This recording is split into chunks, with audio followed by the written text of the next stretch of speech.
ओम नमः शिवाय। शिव पुराण कथा। ब्राह्मण बोले, हे नारी, सौभाग्य की बात है कि भगवान शंकर की कृपा से शिव पुराण की इस वैराग्य युक्त कथा को सुनकर तुम्हें समय पर चेत हो गया है। हे ब्राह्मण पत्नी, तुम डरो मत। भगवान शिव की शरण में जाओ। शिव की कृपा से सारा पाप तत्काल नष्ट हो जाता है। मैं तुमसे भगवान शिव की कार्तिक मास युक्त उस परम वस्तु का वर्णन करूंगा, जिससे तुम्हें सदा सुख देने वाली उत्तम गति प्राप्त होती रहेगी। शिव जी की उत्तम कथा सुनने से ही तुम्हारी बुद्धि इस तरह पश्चाताप युक्त एवं शुद्ध हो गई है, साथ ही तुम्हारे मन में विषयों के प्रति वैराग्य हो गया है। पश्चाताप ही पाप करने वाले पापियों के लिए सबसे बड़ा प्रायश्चित है। सत्पुरुषों ने सबके लिए पश्चाताप को ही समस्त पापों का शोधक बताया है। पश्चाताप से ही पापों की शुद्धि होती है। जो पश्चाताप करता है वही वास्तव में पापों का प्रायश्चित करता है, क्योंकि सत्पुरुषों में समस्त पापों की शुद्धि के लिए जैसे प्रायश्चित का उपदेश दिया है, वैसे सब पश्चाताप से संपन्न हो जाता है। जो पुरुष विधि पूर्वक प्रायश्चित करके निर्भय हो जाता है, पर अपने कुकर्म के लिए पश्चाताप नहीं करता, उसे प्राय उत्तम गति प्राप्त नहीं होती। परंतु जिसे अपना कुकर्म कुकृत्य पश्चाताप होता है, वह अवश्य उत्तम गति को प्राप्त होता है। इसमें संशय नहीं।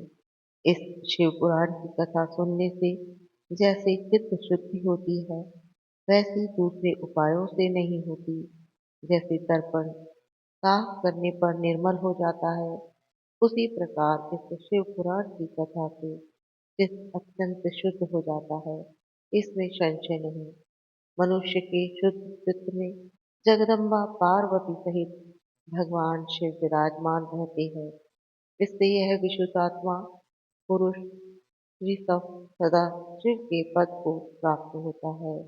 इस उत्तम कथा का श्रवण समस्त मनुष्यों के लिए कल्याण का बीज है, अतः यथोचित मार्ग से इसकी आराधना अथवा सेवा करनी चाहिए। यह भव बंधन रूपी रोग का नाश करने वाली है। भगवान शिव की कथा को सुनकर फिर अपने हृदय में उसका मनन और भजन करना चाहिए। इससे पूर्णतः चित्त शुद्ध हो जाता है। चित्त शुद्धि होने से महेश्वर की भक्ति अपने दोनों पुत्रों ज्ञान और वैराग्य के साथ निश्चय ही प्रकट होती है। तत्पश्चात महेश्वर के अनुग्रह से दिव्य मुक्ति प्राप्त होती है। इसमें संदेह नहीं। जो मुक्ति से वंचित है, उसे पशु समझना चाहिए, क्योंकि उसका चित्त माया के बंधन में आसक्त है। वह निश्चय ही संसार बंधन से मुक्त नहीं हो पाता। ब्राह्मण पत्नी, इसलिए तुम विषयों से मन को हटा लो और भक्ति भाव से भगवान शंकर की इस परम पावन कथा को सुनो। परमात्मा शंकर की इस कथा को सुनने से तुम्हारे चित्त की शुद्धि होगी और इससे तुम्हें मोक्ष की प्राप्ति हो जाएगी। जो निर्मल चित्त से भगवान शिव के चरण अरविंदों का चिंतन करता है, उसकी एक ही जन्म में मुक्ति होती है। यह मैं तुमसे सत्य सत्य कहता हूँ। सूत जी आगे कहते हैं, सोनक, इतना कहकर वे श्रेष्ठ शिव भक्त ब्राह्मण चुप हो गए। उनका हृदय करुणा से आर्द्र हो गया। वे शुद्ध चित्त महात्मा भगवान जिनके ध्यान में मग्न हो गए। तदंतर बिंदुक की पत्नी चंचला मन ही मन प्रसन्न हो उठी। ब्राह्मण उक्त उपदेश सुनकर उसके नेत्रों में आनंद के आंसू छलक आए। वह ब्राह्मण पत्नी चंचला हर्ष भरे हृदय से उन श्रेष्ठ ब्राह्मण के दोनों चरणों में गिर पड़ी और हाथ जोड़कर बोली, मैं कृतार्थ हो गई। तत्पश्चात उठकर वैराग्य युक्त उत्तम बुद्धि वाली वह स्त्री जो अपने पापों के कारण आतंकित थी, उन महान शिव भक्त ब्राह्मण से हाथ जोड़कर गदगद वाणी में बोली। चंचुलिका ने कहा, हे ब्राह्मण, शिव भक्तों में से स्वामी, आप धन्य हैं, परमार्थ आदर्श हैं और सदा परोपकार में लगे रहते हैं। इसलिए श्रेष्ठ साधु पुरुषों में प्रशंसा के योग्य हैं। हे साधु, मैं नरक के समुद्र में गिर रही हूँ। आप मेरा उद्धार कीजिए, उद्धार कीजिए। पौराणिक अर्थ तत्व से संपन्न जिस सुंदर शिव पुराण की कथा को सुनकर मेरे मन में संपूर्ण विषयों से वैराग्य उत्पन्न हुआ, उसी इस शिव पुराण को सुनने के लिए इस समय मेरे मन में बड़ी श्रद्धा हो रही है। सूत जी कहते हैं, ऐसा कहकर हाथ जोड़कर उनका अनुग्रह पाकर चंचुला उस शिव पुराण की कथा को सुनने की इच्छा मन में लिए उन ब्राह्मण देवता की सेवा में तत्पर हो वहां रहने लगी। तदंतर शिव भक्तों में श्रेष्ठ और शुद्ध बुद्धि वाले उन ब्राह्मण देव से उस स्थान पर उस लोग को शिव पुराण की उत्तम कथा सुनाई। इस प्रकार इस गोकर्ण नामक महाक्षेत्र में उन्हीं श्रेष्ठ ब्राह्मण से उसने शिवपुराण की वह परम उत्तम कथा सुनी, जो भक्ति ज्ञान और वैराग्य बढ़ाने वाली और मुक्ति देने वाली है। उस परम उत्तम कथा को सुनकर वह ब्राह्मण पत्नी अत्यंत कृतार्थ हो गई। उसका चित्त शीघ्र ही शुद्ध हो गया। फिर भगवान शिव के अनुग्रह से उसके हृदय में शिव के सद्गुण स्वरूप का चिंतन होने लगा। इस प्रकार उसने भगवान शिव में रहने लगी और उत्तम बुद्धि पाकर शिव के सच्चिदानंदमय स्वरूप का बारंबार चिंतन करने लगी। उसके बाद उस समय के पूरे होने पर भक्ति ज्ञान और वैराग्य से युक्त हुई चंचुला ने अपने शरीर को बिना किसी कष्ट के त्याग दिया। इतने में ही श्री पुरुषोत्तम भगवान शिव का भेजा हुआ एक दिव्य विमान द्रुत गति से वहां पहुंचा, जो उनके अपने गणों से संयुक्त और भांति भांति की शोभा साधनों से संपन्न था। चंचला उस विमान पर आरूढ़ हो गई और भगवान शिव के पार्षदों ने उसे तत्काल शिवपुरी में पहुंचा दिया। उसके सारे मल धुल गए थे। वह दिव्य रूप धारिणी दिव्यांगना हो गई थी। उसके दिव्य अवयव उसकी शोभा बढ़ाते थे। मस्तक पर अर्धचंद्र का मुकुट धारण किए वह गौरांगी देवी शोभाशाली दिव्य आभूषणों से विभूषित थी। शिवपुरी में पहुंचकर उसने सनातन देवता त्रिनेत्रधारी महादेव जी को देखा। सभी मुख्य मुख्य देवता उनकी सेवा में खड़े थे। गणेश, नंदी, नंदीश्वर, वीरभद्रेश्वर आदि उनकी सेवा में उत्तम भक्ति से उपस्थित थे। उनकी अंग कांति करोड़ों सूर्य के समान प्रकाशित हो रही थी। कंठ में नील चिन्ह शोभा पाता था। 5 मुख और प्रत्येक मुख में 3 3 नेत्र थे। मस्तक पर अर्धचंद्राकार मुकुट शोभा देता था। उन्होंने अपने वाम अंग भाग में गौरी देवी को बिठा रखा था और जो विद्युत पुंज के समान प्रकाशित थी। गौरीपति महादेव जी की कांति कपूर के समान गौर थी। उनका सारा शरीर श्वेत भस्म से भासित था। शरीर पर श्वेत वस्त्र शोभा पा रहे थे। इस प्रकार परम उज्ज्वल भगवान शंकर का दर्शन करके वह ब्राह्मण पत्नी चंचला बहुत प्रसन्न हुई। अत्यंत प्रीति युक्त होकर उसने बड़ी उतावली के साथ भगवान को बारंबार प्रणाम किया। फिर हाथ जोड़कर वह बड़े प्रेम आनंद और संतोष से युक्त हो विनीत भाव से खड़ी हो गई। उसके नेत्रों से आनंद अश्रुओं की अविरल धारा बहने लगी तथा संपूर्ण शरीर में रोमांच उत्पन्न हो गया। उस समय भगवती पार्वती और भगवान शंकर उसे बड़ी करुणा के साथ अपने पास बुलाए और सौम्य दृष्टि से चंचला की ओर देखा। पार्वती जी ने तो दिव्य रूप धारिणी बिंदु प्रिया चंचुलिका को प्रेम पूर्वक अपनी सखी बना लिया।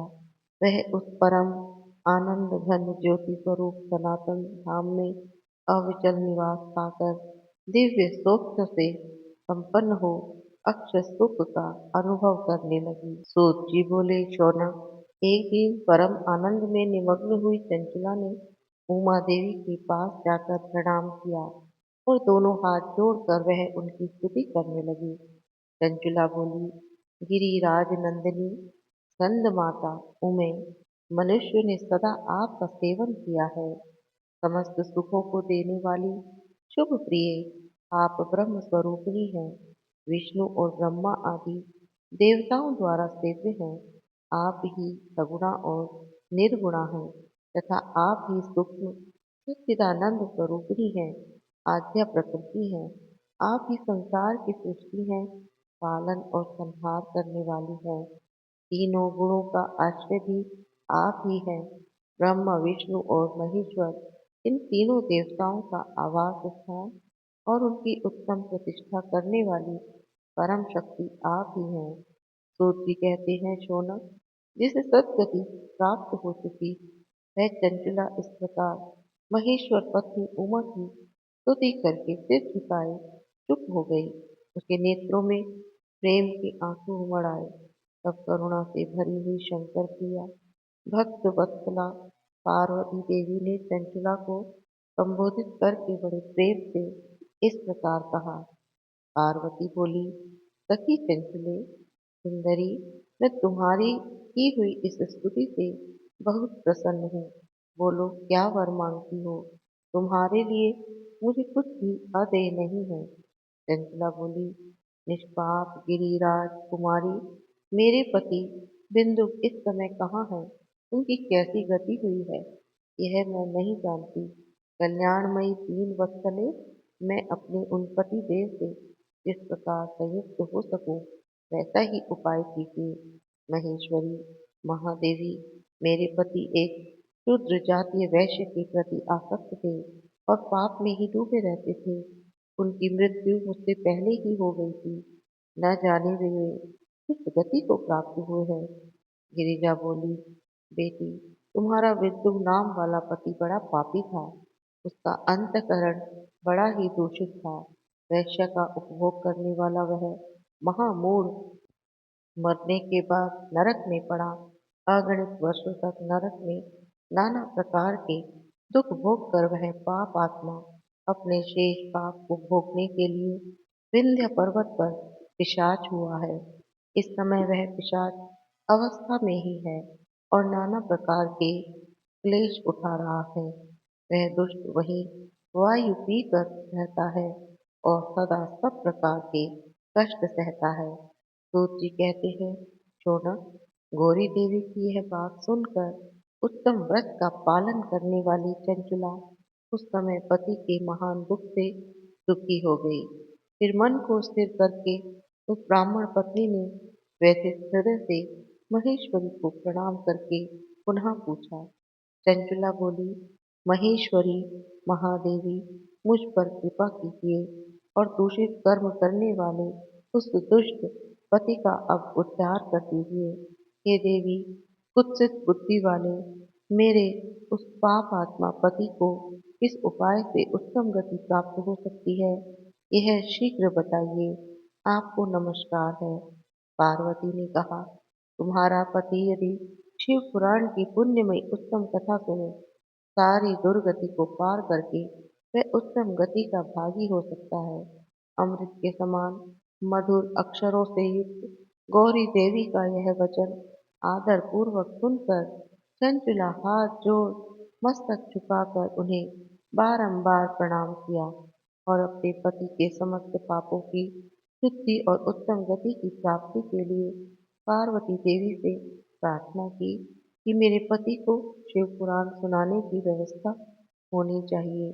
उस ब्राह्मण पत्नी की बारंबार प्रार्थना करने पर शिवप्रिया गौरी देवी को बड़ी दया आई। उन भक्त वत्सला महेश्वरी गिरिराज कुमारी ने भगवान शिव की उत्तम कीर्ति का गान करने वाले गंधर्वराज तुम्बुरुकों को बुलाकर उनसे प्रसन्नता पूर्वक इस प्रकार कहा, हे तुम्बुरो, तुम्हारी भगवान शिव में प्रीति है। तुम मेरे मन की बातों को जानकर मेरे अभिष्ट कार्य को सिद्ध करने वाले हो। इसलिए मैं तुमसे एक बात कहती हूँ, तुम्हारा कल्याण हो। तुम मेरी इस सखी के साथ शीघ्र ही विंध्या पर्वत पर जाओ। वहाँ एक महाघोर और भयंकर पिशाच रहता है। उसका वृतांत तुम आरंभ से ही सुनो। मैं तुमसे प्रसन्नता पूर्वक सब कुछ बताती हूँ। पूर्व जन्म में वह पिशाच बिंदुक नामक ब्राह्मण था। मेरी इस सखी चंचुला का पति था, परंतु वह दुष्ट वैश्यगामी हो गया।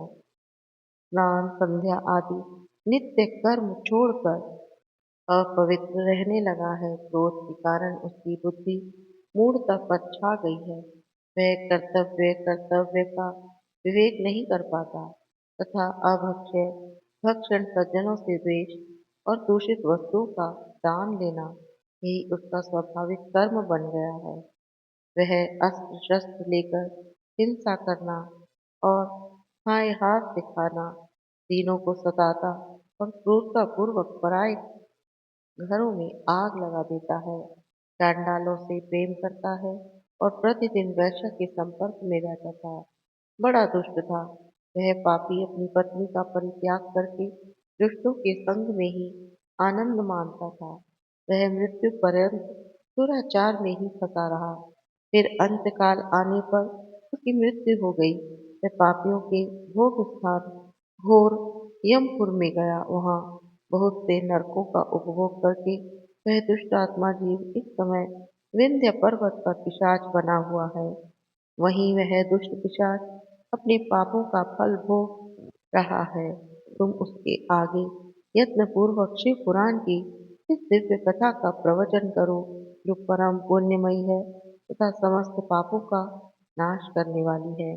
शिव पुराण की कथा का श्रवण सबसे उत्कृष्ट पुण्य कर्म है। उससे उसका हृदय शीघ्र ही समस्त पापों से शुद्ध हो जाएगा और वह प्रेत योनि का परित्याग कर देगा। उस दुर्गति से मुक्त होने पर बिंदुक नामक पिशाच को मेरी आज्ञा से विमान पर बिठाकर तुम भगवान शिव के समीप ले आओ। सूत जी कहते हैं, शौनक, महेश्वरी उमा के इस प्रकार आदेश देने पर गंधर्वराज तुम्बुरु मन ही मन बड़े प्रसन्न हुए। उन्होंने अपने भाग्य की सराहना की। तत्पश्चात उस पिशाच की सती साध्वी पत्नी चंचुला के साथ विमान पर बैठकर नारद के प्रिय मित्र तुम्बुक वेग पूर्वक विंध्याचल पर्वत पर गए, जहाँ वह पिशाच रहता था। वहां उन्होंने उस पिशाच को देखा। उसका शरीर विशाल था, थोड़ी बहुत बढ़ी हुई थी। वह कभी हंसता, कभी रोता, कभी उछलता था। उसकी आकृति बड़ी विकराल थी। भगवान शिव की उत्तम कीर्ति का गान करने वाले महाबली तुम्बुरु ने उस अत्यंत भयंकर पिशाच को पाशों द्वारा बांध लिया। तदंतर तुम्बुरु ने शिव पुराण की कथा बाँचने का निश्चय करके मुहूर्त सेवक स्थान और मंडप आदि की रचना की। इतने में ही संपूर्ण लोकों में बड़े वेग से वह प्रचार हो गया कि देवी पार्वती की आज्ञा से एक पिशाच का उद्धार करने के उद्देश्य से शिव पुराण की उत्तम कथा सुनाने के लिए तुम्बुरु विंध्याचल पर्वत पर गए हैं। फिर तो उस कथा को सुनने के लोभ से बहुत से देव ऋषि भी शीघ्र ही वहां जा पहुंचे।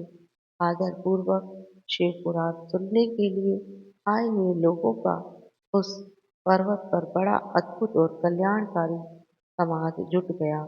फिर तुम्बुरु ने उस पिशाच को पाशों से बांधकर आसन पर बिठाया और हाथ में वीणा लेकर गौरी पति की कथा का गान आरंभ किया। पहली अर्थात विंध्याचल संहिताएं लेकर सातवीं वायु संहिता तक महामत्स्य सहित शिव पुराण की कथा का उन्होंने स्पष्ट वर्णन किया।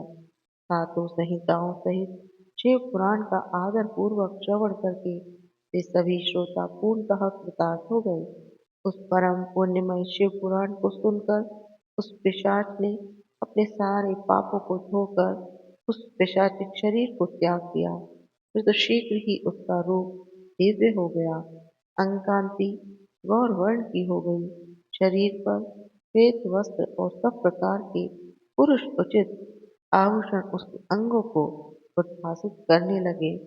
वह त्रिनेत्रधारी चंद्रशेखर रूप हो गया और इस प्रकार दिव्य देहधारी होकर श्रीमान बिंदु अपनी प्राण वल्लभा चंचला के साथ स्वयं भी पार्वती वल्लभ भगवान शिव का गुणगान करने लगा। उसकी स्त्री को इस प्रकार दिव्य रूप से सुशोभित देखकर वे सभी देव ऋषि बड़े ही विस्मित हुए। उनका चित्त परम आनंद से परिपूर्ण हो गया। भगवान महेश्वर का अद्भुत चरित्र सुनकर सभी श्रोता परम कृतार्थ हो गए। प्रेम पूर्वक श्री शिव का यशोगान करते हुए अपने अपने धाम को चले गए। दिव्य रूपधारी श्रीमान बिंदु भी सुंदर विमान पर अपनी प्रियतमा के पास बैठकर सुखपूर्वक आकाश में स्थित बड़ी शोभा पाने लगा। उसके बाद महेश्वर की सुंदर एवं मनोहर गुणों का गान करता हुआ वह अपनी प्रियतमा तथा तुम्बुरुके के साथ शीघ्र ही शिव धाम में जा पहुंचा। वहां भगवान महेश्वर तथा पार्वती देवी ने प्रसन्नता पूर्वक बिंदु का बड़ा सत्कार किया और उसे अपनी पार्षद बना लिया। उसकी पत्नी चंचला पार्वती जी की सखी हो गई और उस घनीभूत ज्योति स्वरूप परमानंद सनातन धाम में अविचल निवास पाकर वे दोनों दंपति परम सुखी हो गए। शिव पुराण के आज के दूसरे भाग में आपने सुना कि कैसे चंचला ने अपने पति को पिशाच योनि से शिव पुराण कथा को माँ गौरी से प्रार्थना करके उन्हें भी शिव धाम की प्राप्ति करवा दी। हे शिव पार्वती माता, जिस प्रकार आपने चंचला और बिंदु का उद्धार किया उसी प्रकार इस कथा को सुनने वाले सभी भक्तों का उद्धार करना, उन्हें मुक्ति प्रदान करना।